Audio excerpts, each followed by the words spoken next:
특별히 맥주 감사 주일로 지킵니다. 우리에게 감사의 은혜를 더하시고 주님께 찬양하는 생이 되도록 우리에게 은혜를 더하여 주시옵소서. 우리에게 말씀하여 주옵소서. 예수님의 이름으로 기도하옵나이다. 아멘. 하나님의 말씀 구약성경 시편 103장 1절로 5절까지입니다. 876면입니다. 내 영혼아 여호와를 송축하라. 내 속에 있는 것들아 다 그 성호를 송축하라. 내 영혼아 여호와를 송축하며 그 모든 은택을 잊지 말지어다.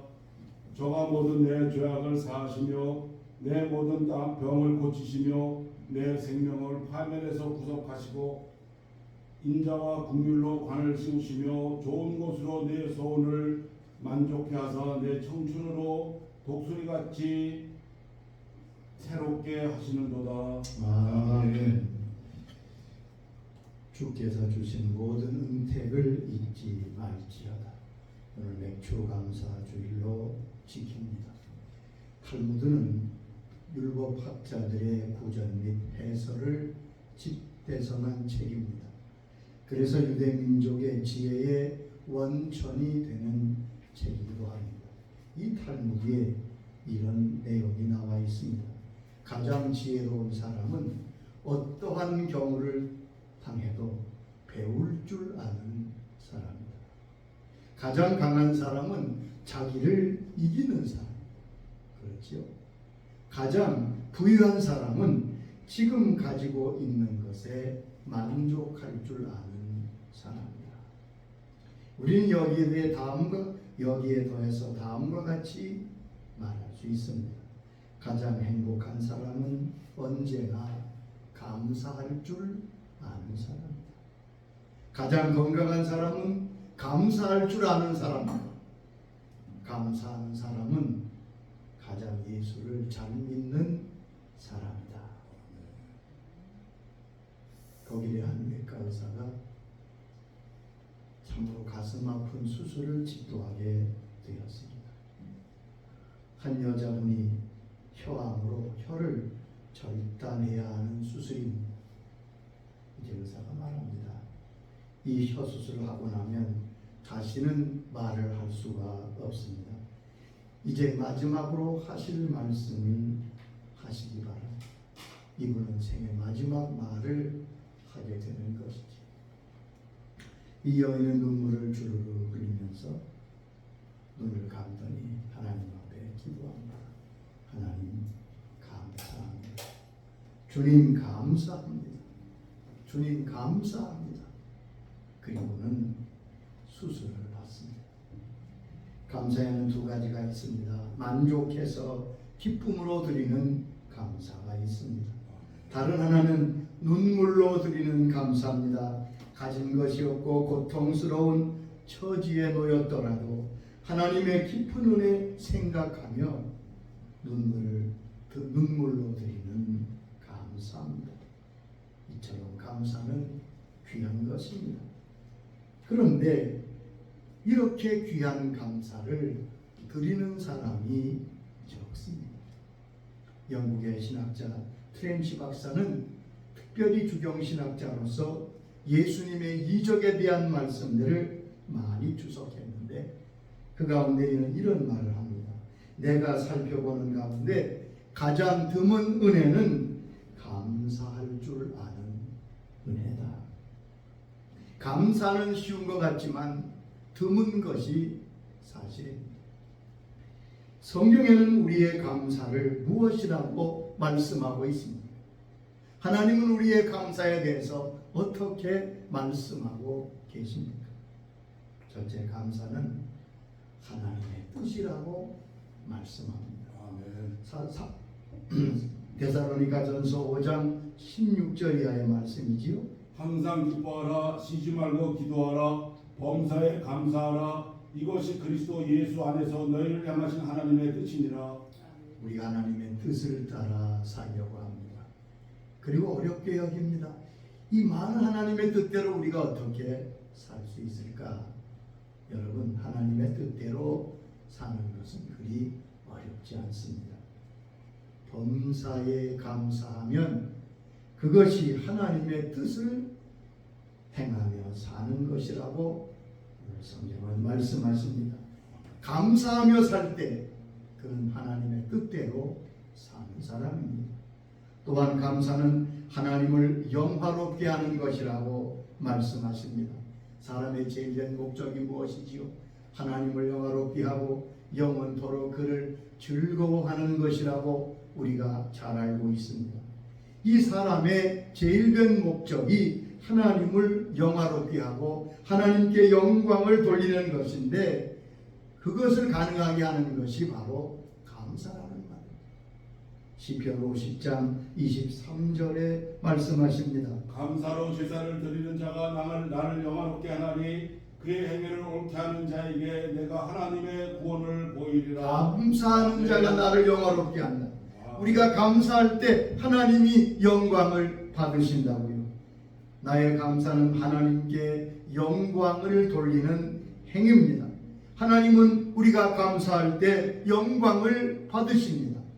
고린도후서 4장 15절에도 말씀하십니다. 이는 모든 것이 너희를 위함이니 많은 사람의 감사로 말미암아 은혜가 더하여 넘쳐서 하나님께 영광을 돌리게 하려 함이라. 하나님 앞에 감사할 때 그 감사는 은혜와 놀라운 은총을 넘치게 하는데, 그로써 하나님이 영광을 받으신다.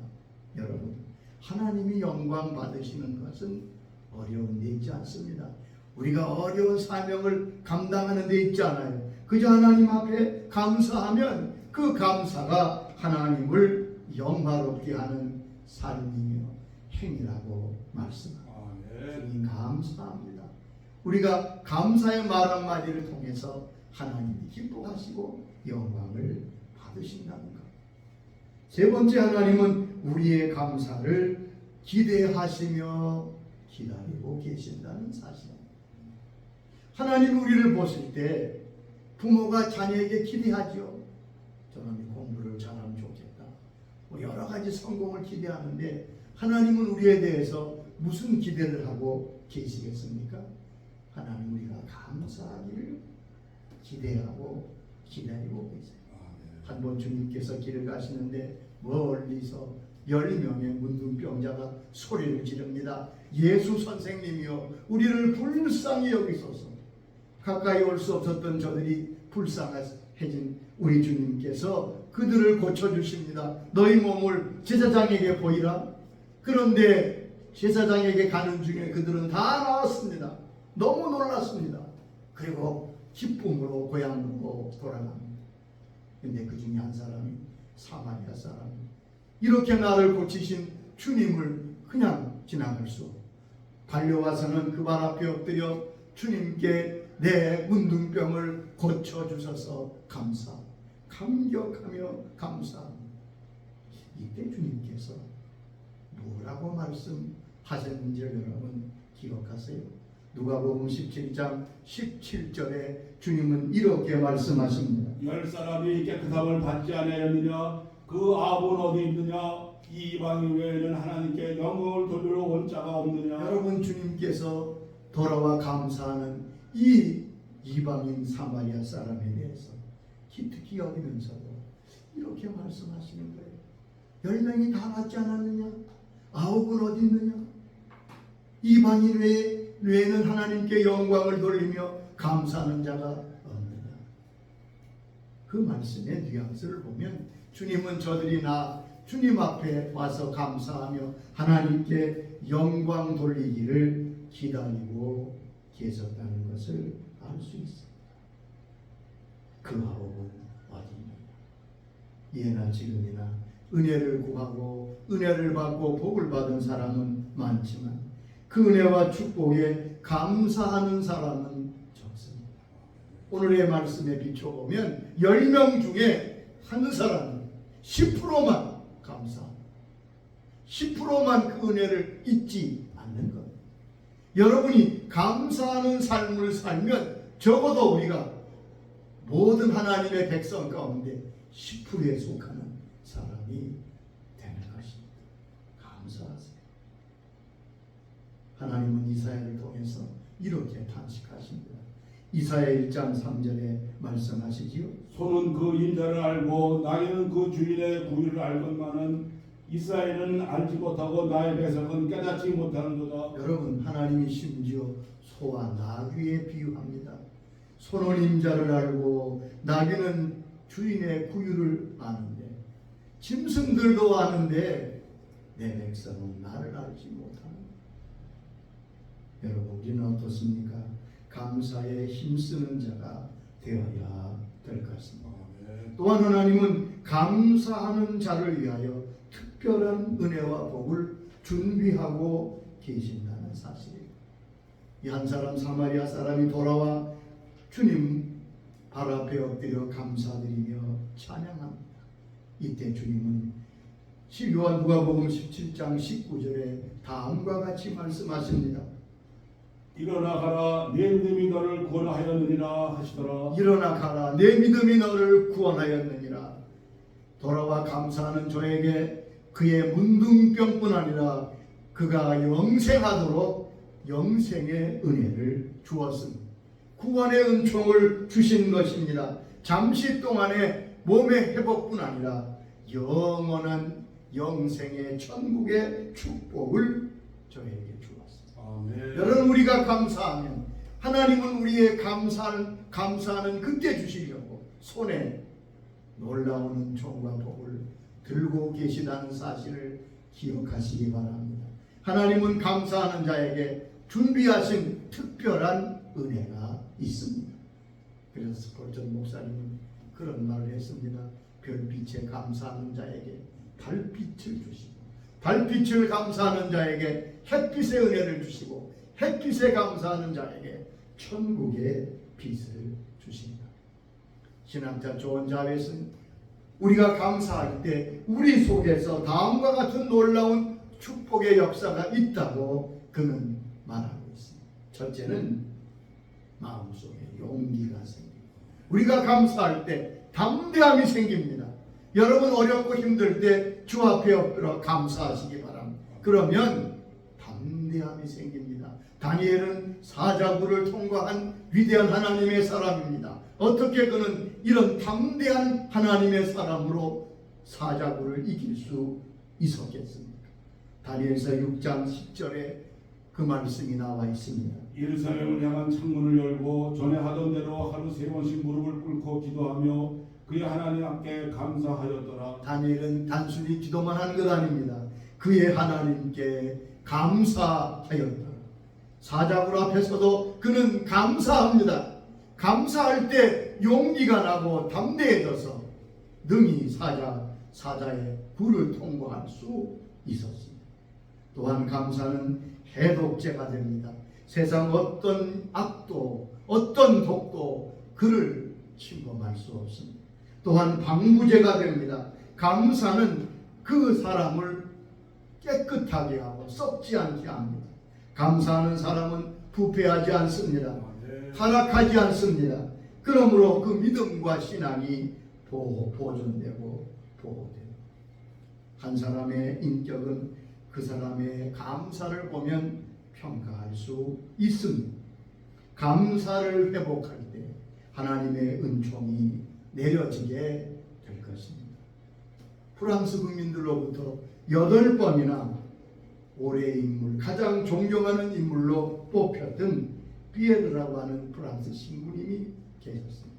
그분은 엠마우스라고 하는 큰 빈민 공동체, 빈민을 부지하는 공동체를 운영하고 있었습니다. 그런데 어느 날 한 청년이 찾아와 상담합니다. 무슨 상담이냐면, 신부님, 나는 이제 자살하려고 합니다. 자살하려고 한다는 거예요. 그리고 자기의 자세한 얘기를 합니다. 자기의 형편을 얘기합니다.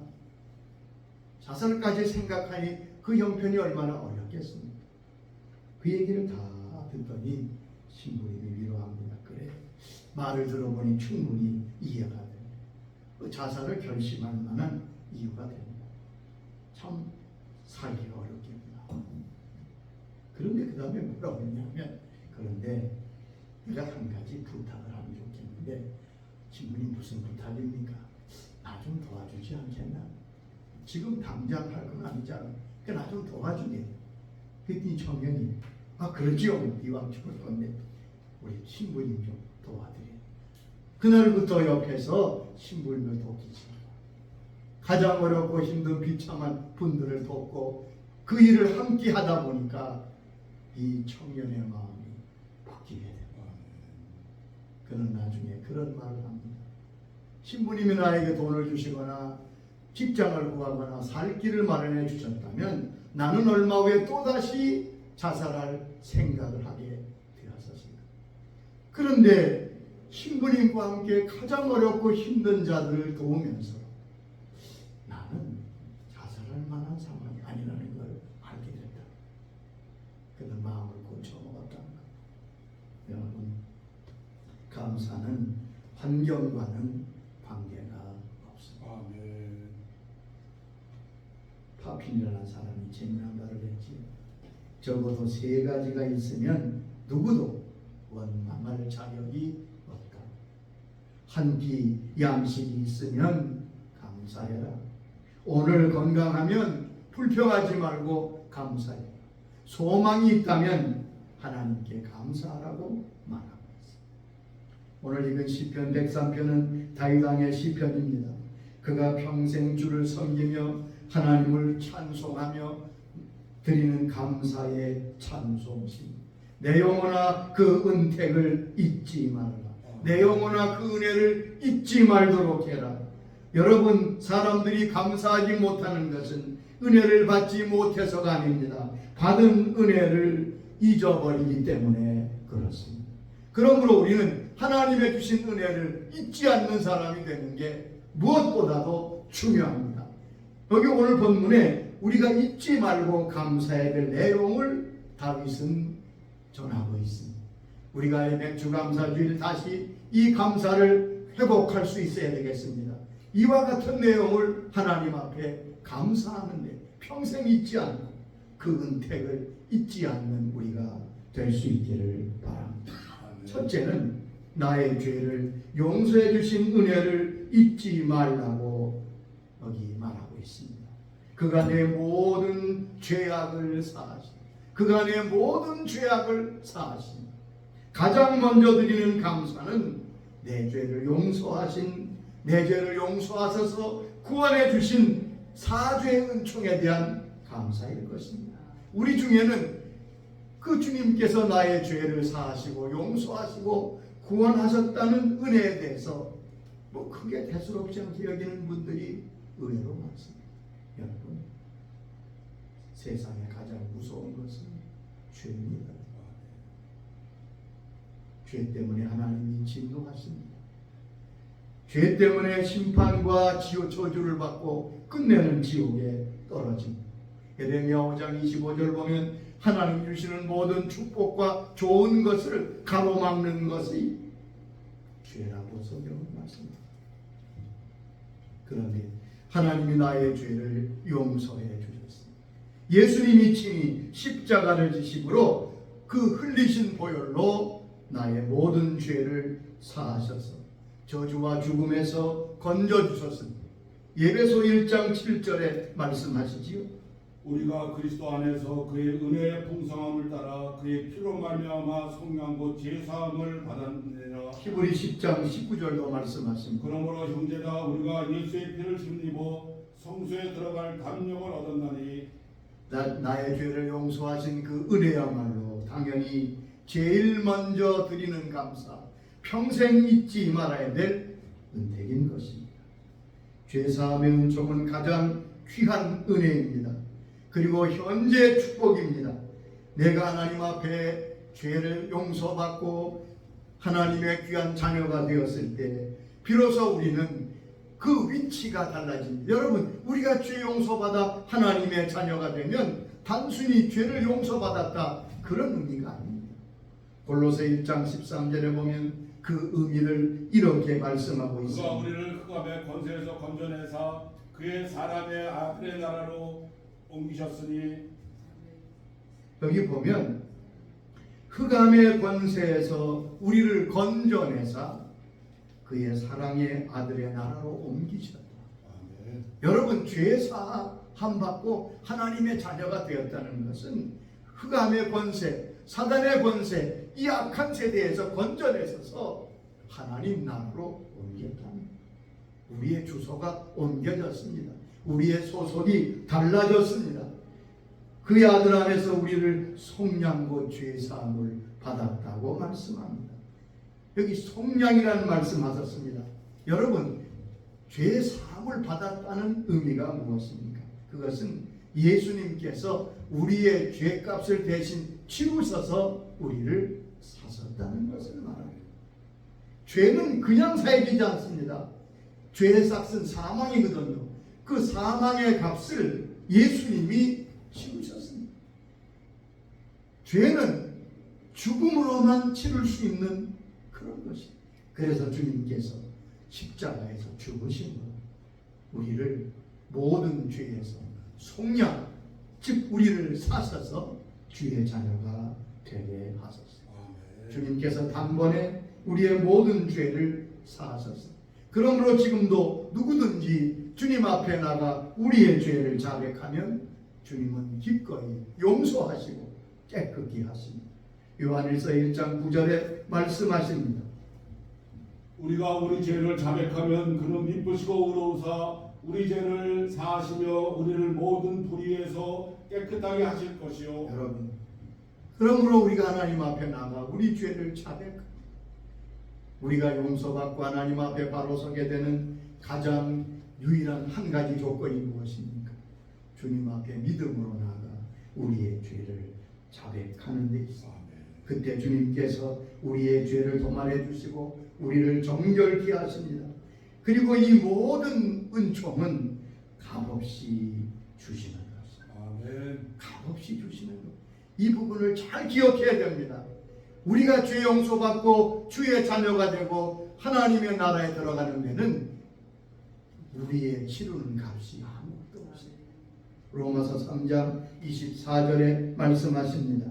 그리스도 예수 안에 있는 속량으로 말미암아 하나님의 은혜로 값없이 의롭다 하심을 얻은 자 되었느니라. 예수님의 주신 축복에 십자가로 속량되어 값없이 하나님의 은혜를 받게 되었습니다. 그러므로 우리는 이 죄 사함의 은혜를 늘 기억하고 감사드리는 삶을 살아야 되겠습니다. 우리가 감사할 때 가장 첫 번째 감사 제목은 잊지 말아야 될 은총은 나를 모든 죄에서 사함받게 하십니다. 그리고 구원하신 구원의 은총이라는 말씀입니다. 두 번째 다윗은 나를 치료하신 하나님을 잊지 말라고 말씀하고 있습니다. 그가 내 모든 병을 고치십니다. 3절에 말씀합니다. 하나님은 우리를 치료하신 분이십니다. 건강에 대한 감사를 다윗은 하고 있습니다. 출애굽기 15장 26절에 말씀하십니다. 나는 너희를 치유하는 여호와님이라. 나는 너희를 치료하는 여호와. 하나님 어떤 분이시라고요? 마귀는 우리로 하여금 병들게 하고 여러 가지 악한 곳으로 끌어들이지만 하나님은 우리를 죄에서 속량하시고 우리를 치료하시는 분이시라고 말씀했습니다. 베드로전서 2장 24절에 말씀하십니다. 그가 채찍에 맞음으로 너희는 나음을 얻었나니. 그가 채찍에 맞음으로 너희가 나음을 받았다. 그가 채찍에 맞음으로 나음을 얻었다. 예수 된 지 얼마 안 된 분이 목사님께 가서 상담합니다. 아주 큰 병에 걸렸어요. 의학적으로 고치기 힘든 질병입니다. 이때 목사님이 그분에게 말합니다. 지금 기도를 올라가셔서 이 베드로전서 2장 24절을 10,000번 기도하세요. 주님이 채찍에 맞음으로 내가 나음을 입었어. 그리고 한 주간 후에 그분이 돌아와서 말합니다. 목사님, 기도굴에 가서 이 말씀을 또 읽고 또 읽으며 내 기도로 내용을 드려 어느 사이에 내 병이 없어졌습니다. 그렇죠. 저가 채찍에 맞음으로 나음을 입었다. 지금 미국에서 가장 큰 교회를 목회하시는 목사님의 어머님 얘기를 제게서 보았습니다. 그분은 갑자기 간암 선고를 받습니다. 3개월밖에 살 수 없다고. 근데 이분이 참 신앙이네요. 목사님 어머니 이분은 담대하게 실망하지 아니하고 성경 가운데 치유에 대한 성구를 30개 40개 쭉 다 적어서 아침마다 그 성경을 크게 읽으면서 주님이 나를 치유하여 주셨습니다. 그가 채찍에 맞음으로 내가 나음을 얻었습니다. 외치기 시작합니다. 그리고 3개월 안에 그는 깨끗함을 얻었다고 간증하고 있습니다. 리더스 다이제스트라는 책을 제가 잡지를 종종 보는데 거기에 이런 분의 사건이, 트럭 운전사인데 젊은 분이 갑자기 사고가 나서 트럭에 교통사고가 났는데 그 후유증으로 눈이 보이지 않습니다. 귀가 들리지 않습니다. 보세요. 귀가 들리지 않고 눈이 보이지 않아요. 근데 그때 그분이 무슨 마음에 결심하냐면 나는 절대로 불평하지 않겠다. 나는 이 시간에도 감사하겠다. 그렇게 믿음으로 결단하고 눈이 보이지 않지만 귀가 들리지 않지만 절망적인 상황이지만 계속 감사했다고. 주님 감사합니다. 주님 감사합니다. 그런데 3개월이 지날 중 갑자기 귀가 들리기 시작합니다. 희미하던 눈이 갑자기 잘 보이기 시작합니다. 그는 그 글에 그렇게 쓰고 있습니다. 나는 지난 3개월 동안 내 일생에 본 것보다 더 많은 것을 보았다. 하나님 우리를 치료하시는 분이십니다. 치유의 은총을 잊지 마십시다. 나에게 건강 주신 것을 늘 잊지 않고 감사하실 수 있기를 바랍니다. 그가 모든 병을 치유하십니다. 세 번째, 다윗은 지금까지 자기를 선대하신 것에 대한 감사를 기억하고 있습니다. 내 생명을 파멸해서 속량하시고 인자와 긍휼로 관을 씌우시며 독수리처럼 날게 하십니다. 지금까지 베풀어 주신 은혜에 대한 감사를 잊지 아니하며 그는 지금 왕입니다. 그러나 본래 목동이었죠. 목동이었던 다윗에게 누가 왕관을 씌웠습니까? 누가 그 귀한 자리에 앉게 했습니까? 사울 왕입니까? 아버지 이새입니까? 아니잖아요. 하나님이 그를 목동의 자리에서 왕관을 씌우셔서 위대한 왕이 되게 하셨습니다. 다윗은 그걸 잊지 않았어요. 하나님, 오늘 나를 있게 하신 것은 바로 하나님의 은혜입니다. 아멘. 시편 13장 6절에 그는 말합니다. 내가 여호와를 찬송하리니 이는 주께서 내게 은덕을 베푸심이로다. 여호와여, 내가 주를 찬양합니다. 이는 내게 주께서 은덕을 베푸심이니이다. 세상에는 자기는 하나님께 받은 은혜가 없다고 한탄하며 불만스럽게 사는 사람이 있는가 합니다. 하나님이 나 같은 것을 귀하게 여기셔서 너무 사랑해 주셔서 황송히 여기며 감격하며 사는 사람도 있습니다. 여러분 어디에 속하고 있습니까? 아이작 밀턴은 하나님이 거하시는 곳은 두 곳입니다. 하나는 천국이고 하나는 겸손히 감사하는 사람의 마음이라고 말하고 있습니다. 맥주 감사주의를 지키고 우리는 약하고 폐역하기 때문에 조금만 지나도 은혜를 잊기 쉽습니다. 하나님이 이런 절기를 주셔서 감사를 회복하게 하시니 감사합니다. 여러분 다윗처럼 우리도 은택을 잊지 아니하고 주 앞에 감사의 생을 사는 은혜가 있기를 주의 이름으로 축원합니다. 아멘. 아버지 하나님 감사합니다. 내 영혼아 하나님 주신 은택을 잊지 말지어. 저희도 다윗처럼 하나님이 주신 모든 은혜를 잊지 않고 감사하며 송축하며 복된 감사의 인생이 되도록 이 시간 성령님 역사하시고 우리의 심령에 빛을 비추어 주시옵소서. 아멘. 예수님의 이름으로 기도합니다.